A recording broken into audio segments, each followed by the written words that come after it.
राधे राधे, जय श्री कृष्णा, हर हर महादेव। हमारे YouTube channel पर आप सभी का दिल से स्वागत है। आज हम बात करेंगे ब्रह्म मुहूर्त में उठने का रहस्य क्या है। ब्रह्म मुहूर्त का रहस्य, चाहे कितना भी अभागा मनुष्य हो, सुबह 3 से 6 बजे अगर वह उठता है, ब्रह्म मुहूर्त में यह काम करे, जो चाहोगे वही मिलेगा, ऐसा कहा गया है। एक समय की बात है, माता पार्वती ने भगवान शिव से पूछा, स्वामी मैंने देखा है कि चाहे कितना भी अभागा मनुष्य हो, अगर वह सुबह के समय ब्रह्म मुहूर्त में उठता है तो वह बहुत ही सुखी रहता है, ऐसा क्यों है? मुझे ब्रह्म मुहूर्त का रहस्य बताइए। तब भगवान शिव ने कहा, हे देवी, मैं आपको इस प्रश्न का उत्तर एक कथा के माध्यम से बताऊंगा। कृपया आप इस कथा को ध्यानपूर्वक सुनना, और जो भी मनुष्य इस कथा को पूरा सुनेगा तो वह कभी भी इस अवसर को अपने हाथ से जाने नहीं देगा। ब्रह्म मुहूर्त का रहस्य जानकर पूरा जीवन बदल जाएगा। भगवान शिव कथा सुनाना प्रारंभ करते हैं और माता पार्वती से कहते हैं, बहुत समय पहले की बात है, काशी में दीनू नाम का एक लड़का रहता था। वह लड़का बहुत ही अच्छा था, लेकिन उसकी एक गलत आदत थी। वह देर तक सोता रहता था। सुबह उसे जगाने के लिए घर वाले कई प्रयास करते थे, परंतु वह रोजाना सुबह देर से ही उठता था। वह लड़का कभी 9 बजे से पहले उठता ही नहीं था। जब वह बालक था तब परिवार वालों ने सोचा कि वह बड़ा हो जाएगा तो इसका आदत में सुधार आ जाएगा, परंतु जब लड़का बड़ा हुआ, जैसे जैसे बड़ा होता गया, उसकी यह आदत और भी ज़्यादा गहरी होती चली गई। दुनिया इधर से उधर हो सकती थी, लेकिन वह लड़का कभी भी जल्दी से नहीं उठ पाता था। उसके पिता उसकी इस आदत से बहुत ज़्यादा परेशान होने लगे थे। उस लड़के को ढेरों नकारात्मक शक्तियों ने घेर लिया था। वह सभी को पलटकर जवाब देता था और दिन भर उदास रहता था। इसका असर उसके स्वास्थ्य पर भी अब पड़ने लगा था। जब उस लड़के को यह पता लगा कि उसके सारे मित्र सफलता को प्राप्त कर चुके हैं, तब वह और भी कहीं ज़्यादा चिंतित हो गया और ईश्वर को कोसने लगा। वह बार बार यही कहता था कि मेरी किस्मत ही खराब है, परंतु उसके पिता अच्छी तरह से जानते थे कि उस लड़के के असफल होने के पीछे क्या कारण है। भगवान शिव ने कहा, है देवी, फिर एक दिन की बात है, उसके पिता को किसी सन्यासी के बारे में पता चला, तो तुरंत वह अपने बेटे को उसकी समस्या को लेकर उस सन्यासी के पास जा पहुँचे और सन्यासी को बड़े ही विस्तार से अपने बेटे की आदतों के बारे में बताया। फिर सन्यासी ने कहा कि कल आप अपने बेटे को इस आश्रम में आने को कहना। फिर उस लड़के का पिता अपने घर की ओर चला गया। उसे पता था, अगर वह सीधे तरीके से अपने बेटे को सन्यासी से मिलने के लिए कहेगा तो वह कभी तैयार नहीं होगा। उसने अपने बेटे को अपने पास बुलाया और कहा, तुम्हारे सारे मित्र जीवन में सफलता प्राप्त कर चुके हैं, क्या तुम सफल नहीं होना चाहते हो? लड़के ने उत्तर दिया कि जरूर पिताजी, परंतु जब भी मैं अपने मित्रों में उनकी सफलता का रहस्य पूछता हूँ तो वह मुझे कुछ नहीं बताते हैं। भगवान शिव ने कहा, हे देवी, फिर उसके पिता ने कहा कि मुझे यह रहस्य पता चल गया है कि वह सभी क्यों सफल होते जा रहे हैं। तब उस लड़के ने बड़ी उत्सुकता से पूछा, क्या पता चल गया है पिताजी? कृपया करके मुझे भी बताइए। उसके पिता ने कहा कि कल सुबह तुम्हें एक सन्यासी के आश्रम में जाकर उनसे मिलना है। यदि तुम वहां पर समय से पहुंच गए तो वह सन्यासी तुम्हें ऐसा मंत्र बताएंगे जिससे तुम सफल हो जाओगे, परंतु एक समस्या है। लड़के ने पूछा, क्या समस्या है? पिता ने कहा कि जब तक तुम सोकर उठोगे तब तक सन्यासी से मिलने का समय समाप्त हो जाता है। भगवान शिव ने कहा, है देवी, फिर उस लड़के ने कहा कि पिताजी, मैं कल पूरी रात जागता रहूँगा और वह सुबह सन्यासी से मिलकर आऊँगा। उसके पिता ने कहा कि ठीक है, तुम वहाँ जाकर उस सन्यासी की आज्ञा को मानना। पिता की बात सुनकर वह लड़का बहुत अधिक खुश हुआ। जीवन में पहली बार रात्रि में वह जागता रहा, परंतु थोड़े ही समय में उसे नींद आ गई और वह सो गया। फिर अगली सुबह जब वह उठा तो उसे पता चला कि सन्यासी से मिलने का समय समाप्त हो चुका है। उसके पिता ने लड़की की तरफ देखा और कहा कि तुम जीवन में कभी सफल नहीं हो पाओगे, जाओ और जाकर सो जाओ। पिता की यह बात सुनकर उस लड़के को बहुत दुख हुआ। उसने मन ही मन सोम को चुनौती दे दी, कल सुबह वह सन्यासी से मिलने अवश्य जाएगा। उसने अपने पैर में एक छोटा सा घाव बना लिया, जिससे दर्द के कारण उसे रात भर नींद नहीं आई। भगवान शिव ने कहा, हे देवी, यह ऐसा पहला अवसर था जब उसने अपने जीवन में पहली बार सूर्योदय देखा था। वह तुरंत ही तैयार होकर सन्यासी से मिलने के लिए चला गया। आज उसका अनुभव कुछ अलग ही था। वह बेहद शांत महसूस कर रहा था। चलते चलते वह लड़का जैसे ही सन्यासी के आश्रम में पहुंचा तो वहां पर उसने देखा कि सन्यासी और उसके सभी शिष्य ध्यान लगाकर बैठे हुए थे। भगवान शिव ने कहा, हे देवी, फिर जब ध्यान का समय समाप्त हुआ तब लड़का उस सन्यासी के पास पहुंचा और उन्हें प्रणाम करते हुए बोला कि आपके पास कोई ऐसा मंत्र है जिससे मैं सफलता को प्राप्त कर सकता हूँ? कृपया करके मुझे वह मंत्र बताइए। मैं भी अपने मित्रों के समान सफल होना चाहता हूँ और कुछ जीवन में अच्छा पाना चाहता हूँ। भगवान शिव कहते हैं, हे देवी। फिर सन्यासी मुस्कुराए और बोले, अच्छा, तो तुम ही बालक हो। तुम्हारे पिताजी मुझसे मिलने आए थे और उन्होंने तुम्हारे विषय में मुझे सब कुछ बता दिया था। मैं तुम्हें वह मंत्र अवश्य बता देता, परंतु अब लड़के ने जैसे ही परंतु शब्द सुना तो लड़का घबरा गया। उसने पूछा, परंतु क्या गुरुदेव? तब सन्यासी बोला, मैं तुम्हें वह मंत्र बताऊंगा, परंतु अगले 21 दिन तक तुम्हें मेरी आज्ञा माननी होगी। मैं तुम्हें वह मंत्र 21 दिनों के बाद बताऊंगा। तब मैं तुमसे जो भी कार्य कहूँगा तुम्हें वह कार्य करना होगा। यदि तुम असफल हुए या कार्य के बीच से तुम्हारा संकल्प टूट गया तो उस मंत्र का असर खत्म होगा। मैं तुम्हें वो मंत्र नहीं दूंगा। दृढ़ निश्चय के साथ उस लड़के ने कहा कि मुझे आपकी सारी आज्ञा स्वीकार है। मैं अगले 21 दिनों के लिए आपका दास हूँ। आप जो भी कहेंगे मैं वही कार्य करूँगा। मुझे केवल और केवल उस मंत्र के बारे में जानना है। भगवान शिव ने कहा, हे देवी। फिर सन्यासी ने उस लड़के से कहा कि ठीक है, कल से तुम्हारा कार्य शुरू होगा। तुम इसी आश्रम में निवास करोगे। वह लड़का आश्रम में निवास करने के लिए तैयार हो गया। सन्यासी ने कहा कि यहाँ रहते हुए तुम्हें ब्रह्म मुहूर्त में उठना होगा और दूसरे शिष्यों की तरह ध्यान और तप करना होगा। साथ ही आश्रम के कार्यों में भी सहायता करनी होगी। ध्यान रहे, यह संकल्प टूटना नहीं चाहिए। भगवान शिव ने कहा, है देवी। अब लड़का सन्यासी की बात से सहमत हो गया। अगले दिन से उसके कार्य के दिन की शुरुआत थी। इस बार उसने दृढ़ निश्चय किया, परंतु 1 सप्ताह बीतने के पश्चात ही उसका संकल्प टूट गया और वह 8वें दिन देर तक सोता रहा। जब वह नींद से जागा तो उसने कहा कि मुझसे कितनी बड़ी भूल हो गई है। वह रोते हुए सन्यासी के पास पहुंचा और कहने लगा कि हे गुरुदेव, मेरा संकल्प टूट गया।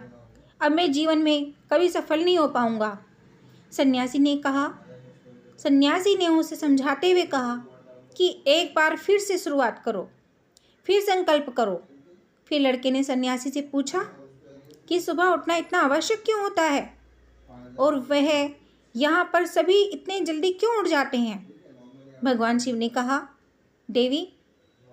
तब सन्यासी ने लड़के को समझाते हुए कहा कि मैं सुबह यानी ब्रह्म मुहूर्त में उठने के पीछे बहुत बड़ा विज्ञान छिपा हुआ है। लड़के ने कहा कि कृपया मुझे वह विज्ञान बताने की कृपा करें। सन्यासी ने कहा कि रात्रि को 4 पहर में बांटा गया है। पहला रुद्र काल, जिसका समय शाम 6 बजे से लेकर 9 बजे तक होता है। दूसरा राक्षस काल, जिसका समय रात्रि 9 बजे से 12 बजे तक होता है। तीसरा गंधर्व काल, जिसका समय रात्रि 12 बजे से 3 बजे तक होता है। और सबसे अंत में जो पहर आता है उसे मनोहर काल कहते हैं। इस समय को ब्रह्म मुहूर्त या अमृत बेला के नाम से भी जाना जाता है। इस समय भोर 3 बजे से पहले सुबह 6 बजे तक होता है।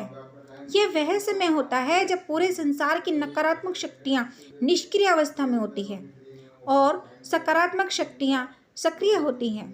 ब्रह्म मुहूर्त अर्थात देव मुहूर्त, ब्रह्म मुहूर्त का अर्थ है देव देवताओं का समय होता है। भगवान शिव ने कहा, है देवी, वह सन्यासी आगे कहता है, इस समय देवता धरती पर विचरण कर रहे होते हैं और जागृत मनुष्य का उन पर बड़ा ही सकारात्मक प्रभाव पड़ता है। ब्रह्म मुहूर्त ऐसा समय होता है जिससे मनुष्य का मस्तिष्क बिल्कुल खाली होता है, जिसमें किसी प्रकार के कोई विचार नहीं होते हैं। और जब इस समय व्यक्ति अपनी पुस्तक खोलकर पाठ का अध्ययन करते हैं तो उन्हें सब कुछ जल्दी जल्दी याद हो जाता है और यह लंबे समय तक याद रहता है। यह ऐसा समय है जिसमें हम ज्ञान को समझने का प्रयास करते हैं। इस कारण आश्रम के सभी शिष्य और संसार में बहुत से ज्ञानी लोग ब्रह्म मुहूर्त में ही उठ जाते हैं। प्राचीन काल में रोशनी का कोई स्रोत नहीं होने के कारण लोग अपने दिन का समापन सूर्यास्त के साथ और आरंभ सूर्योदय के साथ किया करते थे। यह एक तरीका है जिससे मानव जीवन प्रकृति के साथ तालमेल बनाकर चलता है। भगवान शिव ने कहा, हे देवी। फिर उस लड़के ने कहा कि ठीक है, मैं कल से अपना संकल्प फिर से शुरू करता हूँ, परंतु ब्रह्म मुहूर्त में उठकर मुझे क्या क्या करना चाहिए। तब सन्यासी ने कहा कि ठीक है, मैं तुम्हें बताता हूँ कि ब्रह्म मुहूर्त में क्या करना चाहिए और कैसे करना चाहिए। सबसे पहले उठकर धरती माता को पाँव रखने से पहले धरती माता को प्रणाम करना चाहिए और अपनी दोनों हथेलियों को देखना चाहिए और ईश्वर को धन्यवाद देना चाहिए कि उन्होंने तुम्हें आज का सूर्योदय देखने का अवसर दिया है। इसके बाद नित्यक्रम और स्नान करने से शरीर की ही नहीं बल्कि मन की शुद्धता भी बढ़ती है। स्नान के पश्चात ध्यान की प्रक्रिया होती है। ब्रह्म मुहूर्त में ध्यान की अवधि 21 दिन तक होती है। इस विधि का उपयोग तब किया जाता है जब आप अपनी कोई मनोकामना की पूर्ति चाहते हैं। यह ऐसा समय होता है जब व्यक्ति अपने आज्ञा चक्र को सक्रिय करने का काम करते हैं। भगवान शिव ने कहा, है देवी। आगे वह सन्यासी कहता है, आज्ञा चक्र दोनों भवों के बीच होता है। यह संकल्प का स्थान भी कहा जाता है। अगर इस चक्र पर ध्यान केंद्रित किया जाए और अपनी मनोकामना को बार बार दोहराया जाए तो मात्र 21 दिनों के भीतर वह अपनी मनोकामना को पूरी कर सकता है। अगर आपके मन में कोई अधूरी मनोकामना है और आप उसे पूरी करना चाहते हैं, तब सबसे पहले उस मनोकामना का स्पष्टीकरण कर लें। आपको क्या चाहिए यह निर्णय अवश्य कर लें। इसके बाद ध्यान की विधि को शुरू करें। ब्रह्म मुहूर्त में स्नान के बाद एक ऐसा स्थान चुनें जहाँ पर वायु का प्रवेश हो। ध्यान में शुद्ध प्राणवायु का होना आवश्यक होता है। ध्यान की मुद्रा में रीढ़ की हड्डी सीधी होनी चाहिए, साथ ही गर्दन भी सीधी होनी चाहिए। सुखासन की अवस्था में दोनों हाथों को घुटनों पर रखकर आंखें बंद करके बैठ जाएं। हाथों की मुट्ठी को बंद कर लें और 2-3 मिनट तक बिल्कुल शांत हो जाएं। जब आपका शरीर स्थिर हो जाए और श्वास भी शांत हो जाए, तब उसके बाद अपना सारा ध्यान आज्ञा चक्र पर लगाएं। इस दौरान लंबी गहरी सांस लें और सांस को रोक कर रखें। इस समय आप अपनी इच्छा को मन ही मन दोहराएं और अपने मन से इष्ट देव और देवी देवताओं और गुरुजनों का चिंतन करें। भगवान शिव ने कहा, है देवी। उस सन्यासी ने जब सांस को रोकना कठिन हो जाए तब धीरे धीरे सांस को बाहर की ओर छोड़े। सांस को नाक से भरें और मुख से बाहर छोड़ें। इस प्रक्रिया को 3 से 4 बार प्रतिदिन दोहराएं। ऐसा प्रतिदिन करने से आपकी जो मनोकामना है वह अवचेतन मन तक अवश्य पहुंच जाएगी और इच्छा पूर्ति जल्दी होगी। आज्ञा चक्र सक्रिय होता है और हमारी आज्ञा को पूरा करता है। सांस को रोककर रखने के दौरान शरीर में आपातकाल की स्थिति आ जाती है, जिससे कि आप बेकार की बातें सोचना और विचार करने से बच जाते हैं। ब्रह्म मुहूर्त के समय ईश्वर की विशेष कृपा होती है और कोई भी व्यक्ति अपनी मनोकामना को इस समय दोहराता है तो उसकी इच्छा जल्दी से जल्दी पूरी होती है। भगवान शिव ने कहा, हे देवी, इस प्रकार सन्यासी ने उस लड़के को ब्रह्म मुहूर्त का महत्व बताया। अगले 21 दिनों तक इस लड़के ने बड़े ही मन के साथ इस प्रक्रिया को अपनाया। अब वह बहुत ही ज़्यादा अनुशासित और शांत स्वभाव का बन चुका था। उस लड़के ने जैसे ही अपना संकल्प पूरा कर लिया, उसके बाद वह लड़का बड़े ही प्रसन्न भाव से सन्यासी के पास पहुंचा और कहने लगा, हे गुरुदेव, मैंने 21 दिनों का संकल्प पूरा कर लिया है। आप कृपया मुझे सफल होने का मंत्र बताइए। तब उस सन्यासी ने मुस्कुराते हुए कहा कि पिछले 21 दिनों से जो अभ्यास तुम करते हुए आ रहे हो, वही तुम्हारी सफलता का मंत्र है। जो व्यक्ति ब्रह्म मुहूर्त में उठकर ध्यान प्रक्रिया को सही से करते हैं, वे जीवन में कभी असफल नहीं हो सकते। तुम्हें ब्रह्म मुहूर्त का रहस्य पता चल चुका है। अब तुम इसे जीवन पर्यंत करो। तुम्हें जीवन के लक्ष्य और सफलता दोनों प्राप्त होंगे। उस लड़के ने सन्यासी को धन्यवाद दिया और ब्रह्म मुहूर्त के नियमों का पालन जीवन पर्यंत करने का वादा भी किया। भगवान शिव ने कहा, हे देवी, अब तो आपको पता चल गया होगा कि ब्रह्म मुहूर्त क्या होता है। तब माता पार्वती ने कहा, हे स्वामी, अब मुझे ब्रह्म मुहूर्त का संपूर्ण ज्ञान हो गया है। इतना कहकर माता पार्वती ने भगवान शिव को प्रणाम किया। वीडियो अगर पसंद आया हो तो वीडियो को लाइक और हमारे चैनल को सब्सक्राइब करें और अपने दोस्तों के साथ शेयर करें। धन्यवाद।